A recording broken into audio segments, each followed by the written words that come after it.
दिव्य वचन जीवन वचन दिव्य वचन जीवन वचन।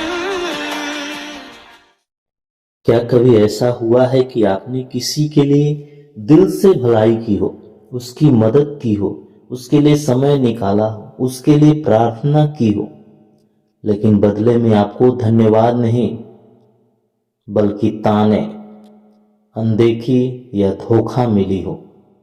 उस समय दिल कैसा महसूस करता है? एक खालीपन, एक दर्द और कभी कभी यह सवाल, क्या भलाई करना ही गलती थी? हम सब इस अनुभव से गुजरे हैं, घर में, रिश्तों में, सेवा में, यहाँ तक कि कलीसिया में भी। जब हमारी नीयत साफ होती है लेकिन सामने से कड़वाहट मिलती है तो मन टूट जाता है। आज ईश्वर का वचन हमें इसी दर्द के बीच खड़ा करता है। वह हमें दिखाता है कि जब भलाई के बदले बुराई मिले तब एक सच्चा विश्वासी क्या करे। क्या हम हार मान लें?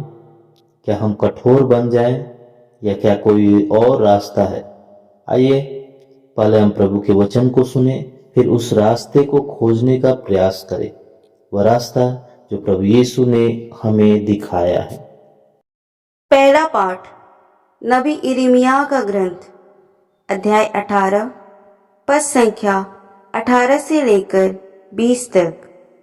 वे कहते हैं, आओ हम यिर्मयाह के विरुद्ध षड्यंत्र रचें।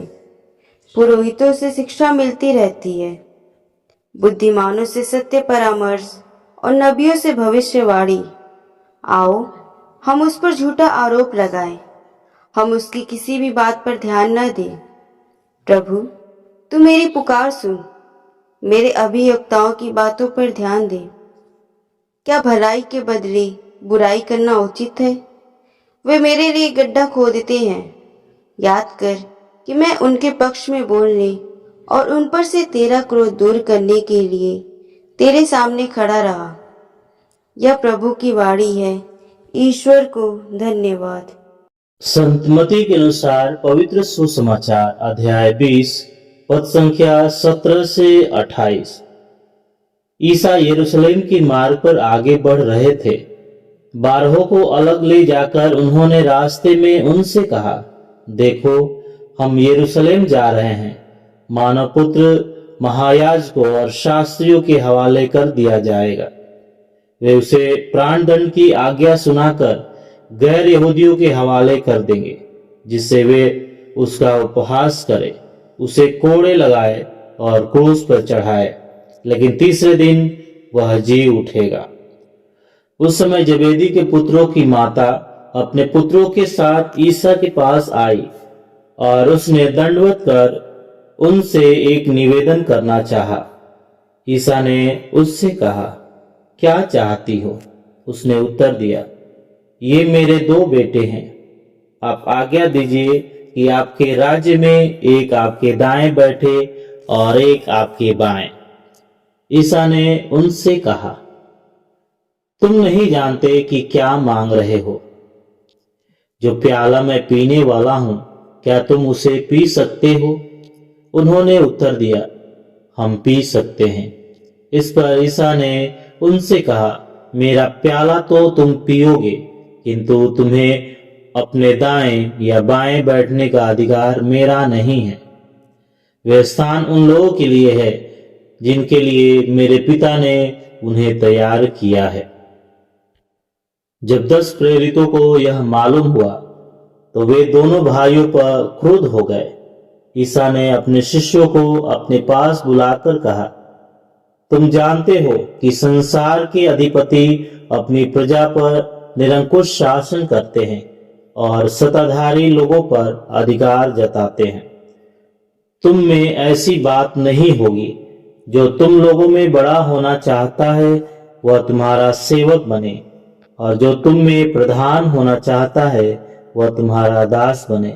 क्योंकि मानव पुत्र भी अपनी सेवा कराने नहीं बल्कि सेवा करने तथा बहुतों के उद्धार के लिए अपने प्राण देने आया है। प्रभु का सुसमाचार। क्रिस्त प्रभु की जय। सबको जय यीशु।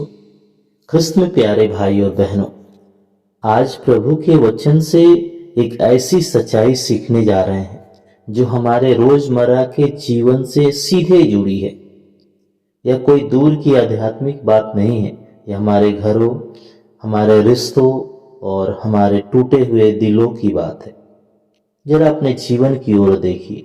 क्या कभी ऐसा हुआ है कि आपने किसी की भलाई के लिए अपना सब कुछ लगा दिया हो, दिन रात उसकी चिंता की हो, उसकी मदद की हो, उसके लिए प्रार्थना की हो, लेकिन बदले में आपको धन्यवाद नहीं बल्कि ताने, आलोचना, यहां तक कि धोखा मिला हो।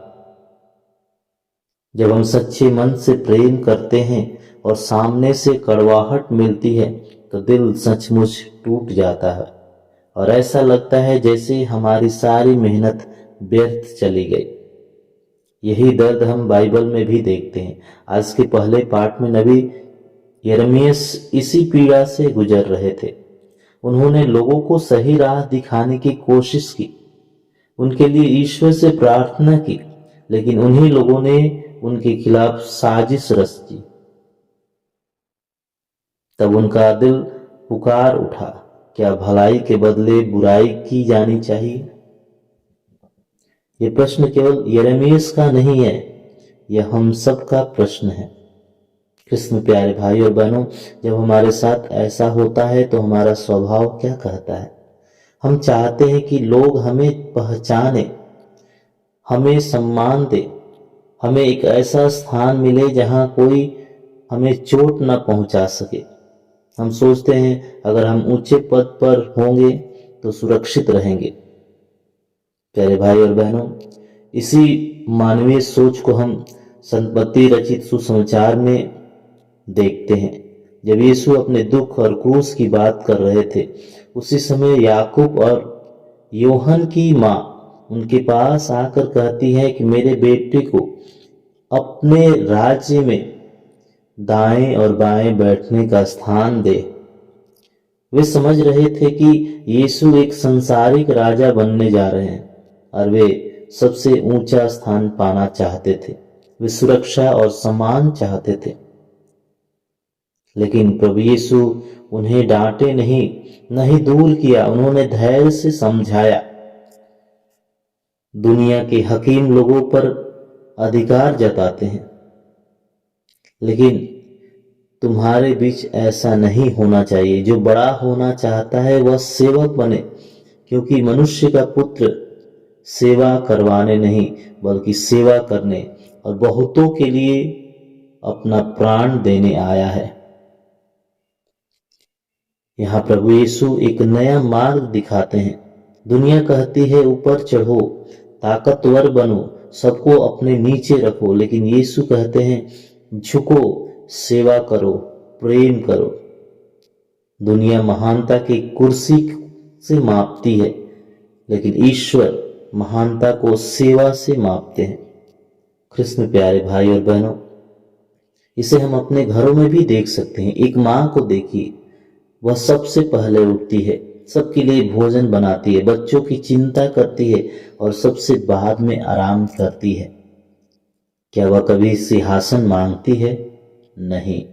फिर भी उस घर में सबसे महान वही होता है। उसकी महानता उसके प्रेम और सेवा में दिखाई देती है। और यही सच्चा मसीही जीवन है। यह कठिन शब्दों या बड़ी बड़ी धार्मिक बातों में नहीं छिपी है। यह बहुत ही सरल है। जब आप किसी परेशान सहकर्मी की मदद करते हैं, वही सेवा है। जब आप उस व्यक्ति को माफ कर देते हैं जिसने आपको दुख पहुंचाया, वही प्रेम है। जब आप सचमुच किसी जरूरतमंद के लिए प्रार्थना करते हैं, वही आज्ञाकारिता है। और यदि आज आपका दिल टूटा हुआ है, यदि आपको लगता है कि आपकी भलाई को किसी ने अनदेखा किया है, तो याद रखिए प्रभु यीशु ने भी यही रास्ता चला। उन्होंने भी ठुकराए जाने का दर्द सहा। उन्होंने भी भलाई के बदले क्रूस पाया, लेकिन उसी क्रूस से उद्धार और जीवन मिला। कृष्ण प्यारे भाई और बहनों, इसलिए आपको दुनिया की नज़रों में बड़ा बनने की जरूरत नहीं है। जब आप प्रेम से किसी की छोटी सी सेवा करते हैं तो स्वर्ग में ईश्वर प्रसन्न होते हैं। आपकी हर छिपी हुई सेवा, हर आंसू, हर सच्चा प्रयास सब उनकी दृष्टि में है। आज प्रभु हमें यही संदेश देना चाहते हैं कि भलाई के बदले बुराई मिले तब भी प्रेम मत छोड़ना, सम्मान न मिले तब भी सेवा करते रहना, क्योंकि सच्ची महानता वही है जो झुककर प्रेम करना जानती है। आइए हम एक क्षण मौन हो जाए और प्रभु से प्रार्थना करें। हे प्रभु यीशु, हम आपका धन्यवाद करते हैं कि आपने हमें एक सच्चा मार्ग दिखाया है। जब हमें भलाई के बदले बुराई मिले तब हमारे दिल को कठोर न होने देना, हमें नम्र, धैर्यवान और प्रेम से भर दीजिए। जहाँ हम सम्मान खोजते हैं वहाँ हमें सेवा करना सिखाइए। जहाँ हमारा दिल टूटा है वहाँ अपने अनुग्रह से हमें चंगा कीजिए। हमें ऐसा जीवन दीजिए जो आपकी महिमा के लिए हो। हम यह प्रार्थना करते हैं हमारे प्रभु ख्रिस्त के द्वारा, आमीन।